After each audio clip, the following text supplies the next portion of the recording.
춘천 고은리에 추진되는 행정복합타운은 강원도가 가장 공을 들이는 사업입니다. 동시에 사업성이 있는지가 지역의 가장 뜨거운 감자기도 한데요. KBS는 논란에서 한 발 더 나아가 사업의 현실성과 미래성을 직접 따져보는 연속 기획을 마련했습니다. 먼저 강원도의 사업 구상은 뭔지, 또 현실적인 전망은 어떤지를 이청초, 박상용 두 기자가 취재했습니다. 중앙고속도로 춘천나들목 인근의 땅. 2022년 12월 강원도는 이곳을 강원도청 신청사 자리로 낙점했습니다. 이게 다가 아닙니다. 새 도청을 중심으로 이 일대를 행정복합타운으로 조성하겠다고 밝혔습니다. 여기는 10만 제곱미터인데요. 기왕 하는 김에 100만 제곱미터로 키워서 사업 면적을 다 합치면 100만 제곱미터로 축구장 140여 개 크기입니다. 사업비는 9천억 원이 넘습니다. 먼저 1단계로는 도청과 도의회를 이전할 계획입니다. 그다음 강원도 산하기관 등 공공기관을 옮깁니다. 마지막 3단계로 일대 상업 업무지구 등으로 나눠 개발합니다.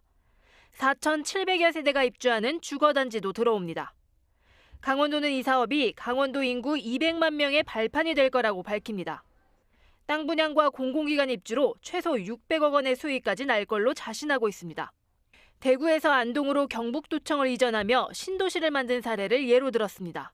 경북도청이 300만 평인데 우리 강원도청을 30만 평으로 지금 그 10분의 1로 계획을 하고 있습니다. 30만 평 정도의 행정복합타운은 저는 충분히 할 수 있다고 생각을 하고요. 실제로 전국에는 도청 이전을 계기로 추진된 도심 개발 사업이 여럿 있습니다. 이를 통해 행정복합타운의 미래를 엿볼 수 있습니다. 현재 이 사업들이 어디까지 왔고 어떤 변화를 가져왔는지 박상용 기자가 직접 다녀왔습니다. 경상북도 안동과 예천에 걸쳐 있는 경북도청 이전 신도시. 2010년 대구광역시에 있던 경북도청을 옮기면서 사업이 시작됐습니다. 전체 사업비는 2조 1천억 원. 1단계로 경북교육청 등 공공기관 50여 곳 이전은 대부분 끝났습니다. 그런데 도심을 조금만 벗어나면 상황은 달라집니다. 빈 땅 곳곳에 잡초만 무성합니다. 다 지어놓은 상가들도 곳곳이 비어 있습니다. 병원이 너무 모자란 게 불편했고, 첫째가 이제 유치원에 갈 나이인데 유치원 지원을 했을 때도 많이 떨어져가지고 갈 곳이 없어서 다시 어린이집을 가게 됐어요. 공공기관이 들어선 뒤에도 정작 인구 유입이 기대보다 훨씬 더디기 때문입니다. 경북도청 이전 신도시는 첫 계획 당시 인구 10만 명이 사는 자족도시를 꿈꿨습니다. 하지만 사업 10년이 넘도록 인구는 2만 5천여 명 수준, 목표치의 4분의 1 정도입니다. 2단계 사업 분양률은 24%, 전체 사업 면적 10.9제곱킬로미터 가운데 70%는 여전히 빈 땅입니다.